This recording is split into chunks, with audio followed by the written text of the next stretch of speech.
Okay, so welcome to this new lecture of fundamentals and applications of dielectric ceramics. So let's just briefly recap yesterday's lecture. So we learnt about concepts of lattice, what a lattice is, basically point lattice, and then we also looked at the concept of motif, which is basis, which could be an atom, group of atoms, molecular unit, etc.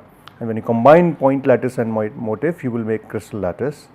And then we also briefly looked at what a unit cell is, what symmetry operations are in space, and when you combine these symmetry operations, when you put the constraint of these symmetry operations, you derive what we call as crystal systems. So just to briefly recap, you have 7 crystal systems. So out of these 7 crystal systems, first one is cubic, which must have 4 3-fold rotation axis. This is the minimum symmetry requirement. And the lattice parameters are defined as A is equal to B is equal to C, and alpha, beta, gamma are all equal to 90 degrees. If you distort this a little bit along C axis, then C lattice parameter goes different. So A is still equal to B, but both of them are not equal to C, but alpha, beta, gamma are again 90 degrees. So because of change in lattice shape, now the symmetry requirement has changed. This structure is called as tetragonal. It must have one 4-fold rotation axis, which is along perpendicular to C plane or perpendicular to 0, 0, 1 plane. And then you have, if you distort it further, when A is not equal to B is not equal to C, but again angles remain 90 degrees, then it becomes orthorhombic, and it must have 3 perpendicular 2-fold rotation axes. So 3 axes perpendicular to every face. So this will have 2-fold symmetry. So these are all orthogonal systems. Then we have non-orthogonal systems, where we have rhombohedral, where A, B, C are equal, but alpha, beta, gamma are equal but not equal to 90 degrees, and the minimum symmetry that you require for this is 1 3-fold rotation axis, and 3-fold by default is along 1 1 1 axis. And then we have this hexagonal system. So this should be not equal to C, and then in the hexagonal system your A is equal to B but is not equal to C, and alpha, beta are equal to 90 degrees, and gamma is equal to 120 degrees. So gamma is the angle between A and B, whereas alpha and beta are angle between B and C and A and C. And this must have a 4-fold rotation, 6-fold rotation axis. As you can see that if you rotate it by 60 degrees, you will repeat the unit cell. And then the other two are monoclinic and triclinic. In monoclinic, you have 1 2-fold rotation axis minimum symmetry requirement, but A, B, C are all non-equal. 2 of the angles alpha and gamma are equal to 90 degrees, but they are not equal to beta, which means beta is not 90 degrees. So as a result, it has a 2-fold rotation axis. And then we have triclinic, where A is not equal to B is not equal to C, and alpha is not equal to beta is not equal to gamma. It does not have any symmetry element, it has just 1-fold symmetry, which is considered as no symmetry, rotational symmetry at all. So this is the basis of defining various shapes into 7 crystal systems, and the basis is symmetry. So for example, if you look at the cube, when I say, I'll just give you this example.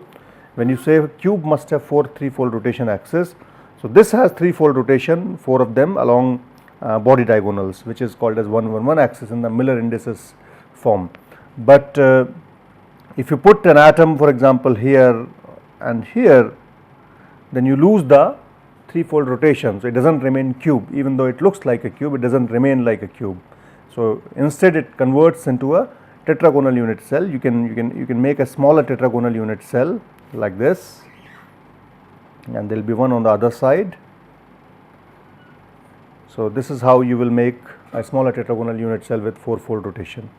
So I am not going to details of this. As I said, you can look at the other course, which is Nature and Properties of Materials, Structure of Materials Part 1, for details of crystallography and symmetry.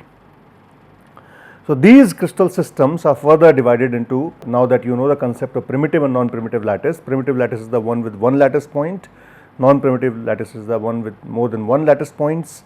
You can define them into several primitive and non-primitive shapes, and this is mainly because of symmetry considerations, because certain sometimes what happens is that non-primitive shapes are they have higher symmetry as compared to primitive shapes. So the cubic can be divided into 3 categories. One is simple cubic, where you have lattice points only at the corners, and if you put a lattice point at the center of the unit cell, then it becomes body centered cubic. It is represented as I in the crystallography notation. So, motif for this would be 0 0 0, and I means there will be one lattice point at 0 0 0, another will be at half half half, but by default it means. Similarly, you can have another form which is face centered cubic, where lattice points are not only present at the corners, but also at the face centers of the unit cell, and this you represented as F, and here again the motif is at 0 0 0. What it means is that automatically that you have lattice points at half half 0, half 0 half, and 0 half half. So, that is automatic. Similarly, in tetragonal you have only two options, one is simple tetragonal and body centered tetragonal. Simple tetragonal you have again at the corners, body centered tetragonal you have lattice points at the corners of the cell as well as at the center of the cell. You can see that there is no face centered tetragonal here, and it is an interesting exercise to work out that why do not you have a face centered tetragonal, which we have discussed in more detail in the other course in structure of materials. And then we have orthorhombic system. This can be classified into 4 Bravais lattices. So, one is simple orthorhombic with lattice points only at the corners. Then we have body centered orthorhombic, where lattice points are at corners as well as body center. Then we have base centered orthorhombic, where you have, or C centered orthorhombic as we call it, where one lattice point is present at the 2 of the opposing faces, but 4 of the faces do not have any lattice points. And finally, we have face centered orthorhombic as well, which is represented as F. So, these are, you can see that these are 9 Bravais lattices. There are 5 more Bravais lattices based on other systems. So, we have rhombohedral, there is no other Bravais lattice, it is only primitive rhombohedral that we have. Again, in hexagonal system also we only have primitive hexagonal. In monoclinic, not only we have simple monoclinic which is primitive P, but we also have a base centered monoclinic which has a lattice point at the center of 2 of the faces, and this is basically a AB face, okay, or AB plane. And then we have triclinic, it does not have any other variant, it only has simple primitive triclinic as its variant. So, these are 14 Bravais lattices. You might ask questions, why do not you have 15 or 16 or 17, but then it remains a interesting exercise to work out why do not you have more than 14 Bravais lattices, and partially the answers are given in books as well as in the other MOOC course on structure of materials. So, this sort of brings us close to the essential crystallography that is needed to understand the structure of dielectric ceramics. Other thing that you need to know is the planes and directions, and planes and directions are basically, planes means you need to have a mechanism to identify various faces on a crystal, and they are generally depicted by these indices which are HKL for a given plane, and if you have these round brackets which means it is for a plane, and if you have these curled brackets which means they are for an identical set of planes. Identical set means they are crystallographically identical planes, and that depends upon the crystal system. So, for example, for a cube 100 is equivalent to 010 is equivalent to 001, and you can write all of them for a cube 100, 010, 001, all of them can be written as 100 because they are identical. But for a tetragonal system 100 is not identical to 001, but it is identical to 0010. So, you cannot write 100 as 100 for all the 3 planes. So, that is why there is a distinction. So, you have to use it, you cannot use it loosely, you have to use it very carefully. Crystallographically speaking, if you have a plane in a crystal satisfied this equation where h by a x plus k by b y plus l by c z must be equal to 1, and basically these h by a, k by b and l by c are the intercepts of the plane on x, y and z axis. A, B, C are the unit cell lengths, and H, K, L are just integers. So, we will just look at 1 or 2 examples of how to determine or draw a plane. Directions are essentially vectors, they are atomic directions, and they are written as UVW for a direction, and again in the triangular brackets, if it is UVW in the triangular brackets, then identical set of directions. So, again as I said, for a cube 100 direction, 0100 direction, 001 are all identical for a cube, and you can write them as 100. but for a tetragonal system 1 0 0 and 0 0 1 0 are identical, but they are not identical to 0 0 1, and hence 1 0 0 will imply only, so you write it as like this 1 0 0, so this will imply 1 0 0 and 0 1 0 only. Okay. So now how to draw the planes and directions, I will just give you a brief example. So let us say you make a parallelogram, parallelepiped,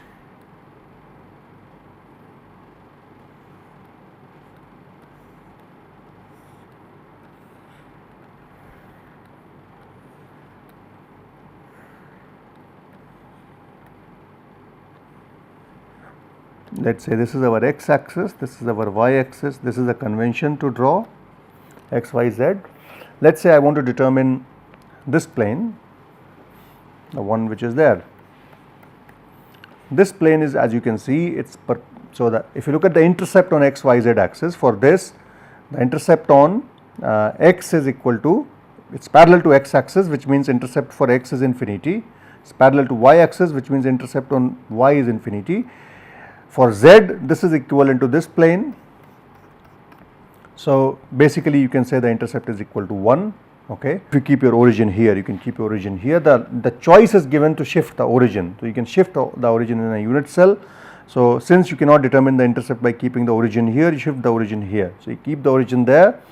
This has an intercept of -1 along the z direction. So if you now invert these, take the reciprocal of these, this becomes 0, this becomes 0, and this becomes -1. So this is 0 0 bar 1 plane.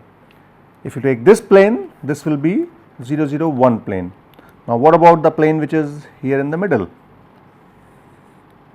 So if I change the color, let us say, so if I take this particular plane, this particular plane has a indices of, so it is parallel to z axis, but it has an intercept of 1 on x axis, 1 on y axis. So intercepts are 1, 1 and infinity, right, it is parallel to z axis. So this is x, this is y, this is z. Now you take the reciprocal, becomes 1 1 0. I can take a little bit more difficult example. Let us say I take an example of different color. So I choose a plane which is like this. Okay, so this is A, B, C. So in this case you can see now it has an intercept along z axis in this direction. Okay, so you cannot choose this as a origin because you can't count the intercept. So essentially what you do is that to count the intercept you shift your origin to this point. So now if I see the intercepts, I have one intercept along x axis, one intercept along y axis and one intercept along z axis, but along the x axis I have in the negative direction. So this is in -x, this is in -y, because I am travelling along -x in this direction, travelling along -y, and I am travelling along this point to +z. So for ABC the intercepts are -1, -1 and +half, and if I take the reciprocal, then this becomes, so minus is written as bar 1 and 2. So this is bar 1 2 plane. That is how you draw the planes, and that is how you determine the indices of a plane as well. So if I ask you to draw a plane, let us say 2 3 1, how will you draw 2 3 1? Let us say 2 bar 3 1, a tough example. So what basically you do is that you first draw the reciprocal, half, -1 by 3 and 1, and you have to look at the minus digit. Minus digit means you have minus digit in the y axis, which means you have to shift the origin with respect to y. So what you do is that, let us use a different color here, maybe yellow is not the best one, but orange one, yeah. So instead of keeping the origin here, I shift origin here because I can travel to -y direction now. So I have an intercept along x, which is half in this direction. I have intercept along 1 by 3, -1 by 3 along y, and I have intercept along z, which is equal to 1. I just connect these 3 points together. So this is your, So, this plane is basically 2 bar 3 1 plane. That is how you draw the planes. How do you draw the directions? Let us just look at a brief example of directions. I am giving a brief overview because this is going to come handy as we see later on, especially non-centrosymmetric crystals.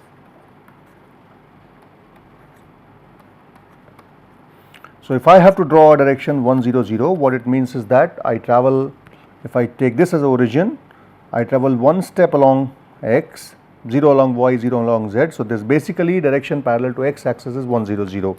Similarly, 0 1 0 is parallel to y axis, 0 0 1 is parallel to z axis. Now, what is this direction? By the same logic, one step in x, one step in y. So, this becomes 1 1 0. What about this direction from here to here?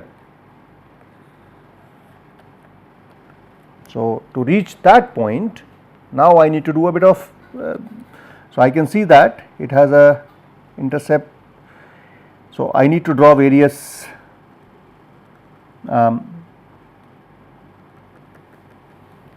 possible options. Okay. So, I can do, I can travel to this point half along. So, this is half,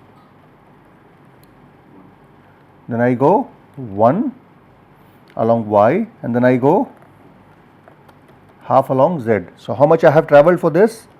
Half along x, 1 along y, and then half along z.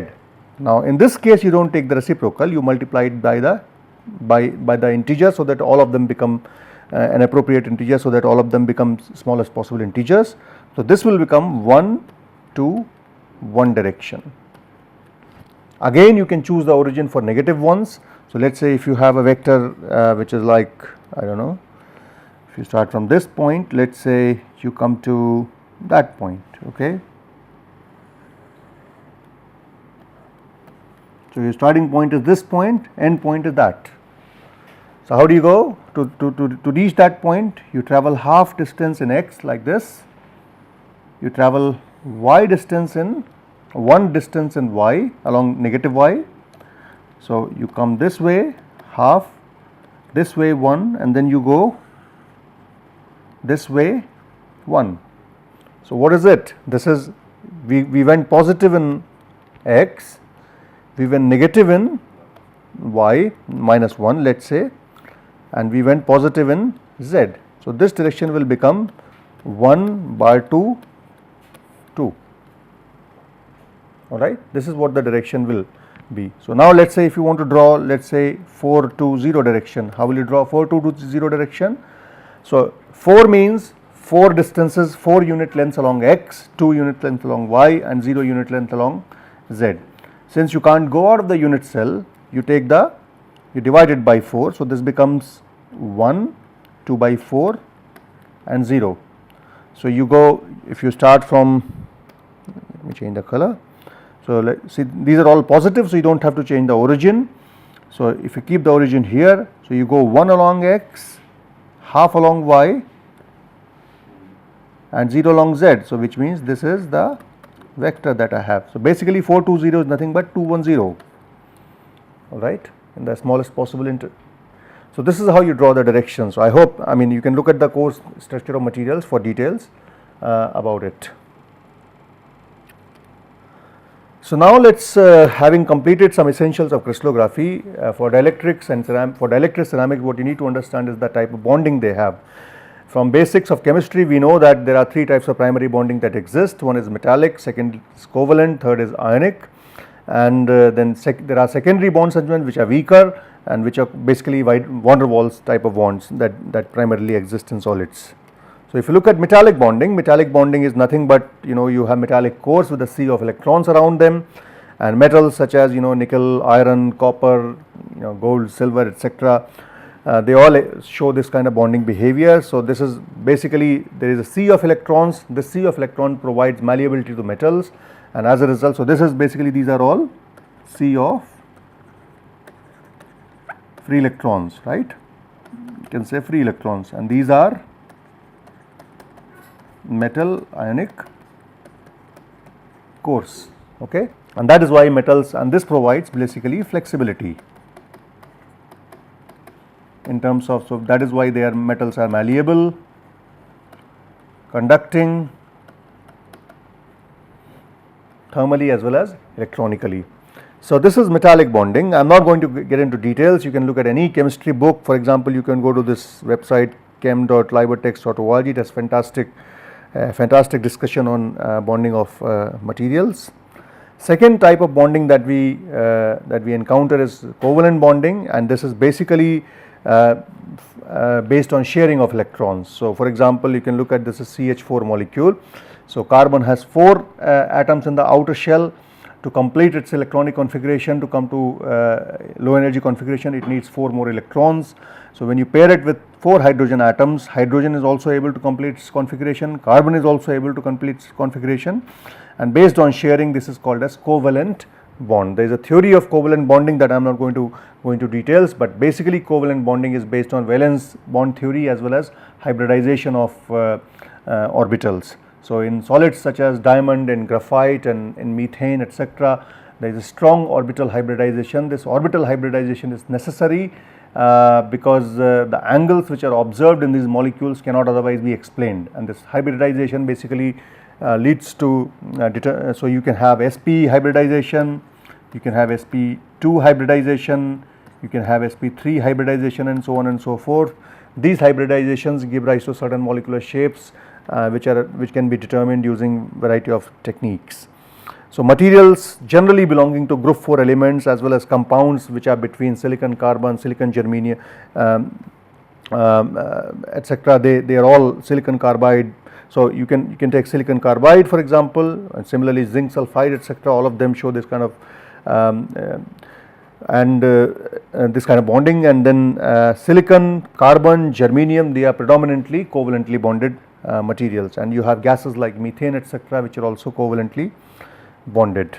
Then we have ionic bonding. All of us know that ionic bonding is because of differences in the electronegativities of 2 ions. So for example, if you have sodium chloride, the best example that we learned from our childhood is that sodium is electropositive element, chlorine is electronegative element. Sodium has a tendency to give away the electrons, chlorine has a tendency to take the electron, and because of this tendency and because of necessity to complete the electronic orbital configuration to put them into lowest energy configuration, they form what we call as a ionic bond, and this ionic bond is very strong bond. It's because of this Coulombic attraction between the 2 elements. Electron is donated by sodium to chlorine, and electron is gobbled up by chlorine to complete its electronic configuration. As a result, generally ionic bond has high bond energy. It's a very stable bond. It has and high bond strength, it has high modulus, high, and generally the materials with ionic bonding also are very brittle because the bond energy is very high, and they are generally poor electrical and thermal conductors, and that is why they are used for applications where you require them to be insulating. And this is what basically your dielectric ceramics are based on. Most of the dielectric ceramics that we see, they are predominantly ionically bonded materials. So materials like zirconium oxide, barium titanate, all of these ceramics, dielectric ceramics, they are primarily ionically bonded materials. So another example is lithium fluoride. So lithium has an atom, as an atom it has 3 electrons, fluorine has 9 electrons, and so fluorine require 1 electron to complete its configuration. Lithium needs to give away 1 electron, and as a result they form a very strong ionic bond. So another example. So most of the oxides that we will see as dielectric ceramics will follow this ionic bonding. And then of course we have secondary bonding, which can be because of fluctuating dipoles, which can also be because of permanent dipole moments, and so on and so forth. So basically wherever you have this little bit of shifts in the electrons, positive and negative charges, that gives rise to these fluctuations in formation of these secondary bonds. For example, in polymers you have chains which are covalently bonded. So along the chain you may have covalent bonding. So you can say polyethylene, right? But attraction between the chains is secondary bonding. Similarly in graphite the carbon atoms between the graphite layers are also covalently bonded, but between the carbon layers you have secondary van der Waals kind of bonding. and this is generally a weak bonding. The energy scales are much lower as compared to so in case of ionic and covalent bonding, the energy scales may be as high as few 100 kilojoule per mole, whereas in case of secondary bonding it may be just a few, maybe about 0.1 to 1 or 10 kilojoule per mole. Very weak bond. So based on so let's just before we go to ceramic structures, we need to understand how atoms pack in materials. So in materials, if you consider atoms as spheres, the spheres, you can put the spheres in this fashion. All of them can be arranged in this fashion. Next layer can go directly on top of it, and this will make what we generally call as a simple cubic structure. So basically this is, you can see that this is not the closest possible method in which you can put the atoms together, and however there are certain structures in which atoms are packed in this fashion, and this is basically simple cubic structure, and the formation of these structures is dependent upon the minimization of energy. So whichever configuration gives you minimum energy based on electrostatistics will be the final structure. You can have another configuration. So in this case all the atoms are located at positions such as 0 0 0. So this is a simple cubic structure. There is a possibility that first layer will be the one with in the red color, second layer can go in the positions which are middle of the first layer, and the next layer can go directly on top of the first layer. This makes a structure which is called as body centered cubic structure. Okay. And this is again the not the most densely packed structure, but one of the structures which is found in many materials. And in this case the atoms are placed at 0 0 0 and half half half. If you do it little better, so if you calculate the packing factor, which you can do easily, the packing factor of simple cubic structure is 52% or 0.52. In case of body centered cubic, if you take all identical atoms, of course, the packing factor will be 0.68. You can also have close packed structures, which is what many materials are based on. So you have one row of atoms, you put the next one does not need to go right below it, but next one can go can shift itself in such a manner so that it touches the maximum number of neighbors. So you can keep putting these layers together. Now you form this layer which is more closely packed as compared to other two configurations that we just saw. And if you, so it has it now the next layer, how does it go? Next layer can go either on top of, so the atom in the next layer can sit on top of 1 or sit on top of 2, which are the vacant places. So let us say it goes on top of 1, and that is how you keep making the structure. So the bottom layer is called as A layer, the next layer is called as B layer, and if you keep following this AB kind of stacking, you will make hexagonal close packed structure. So this will lead to HCP, hexagonal close packed structures. And if you do ABC, which means first the one type of vacant space is covered, then the second type of vacant space is covered, and you keep going in ABC kind of fashion, this gives rise to what we call as CCP, cubic close packed structures. Okay. So these are the three ways generally the atoms are stacked in solids, especially in metals, and these are the forms also formed by many, these are the structures also followed by many ceramic structures, as we will see in the next lecture. So we will stop here. We'll look at the structural details of ceramic materials in the next lecture. Thank you.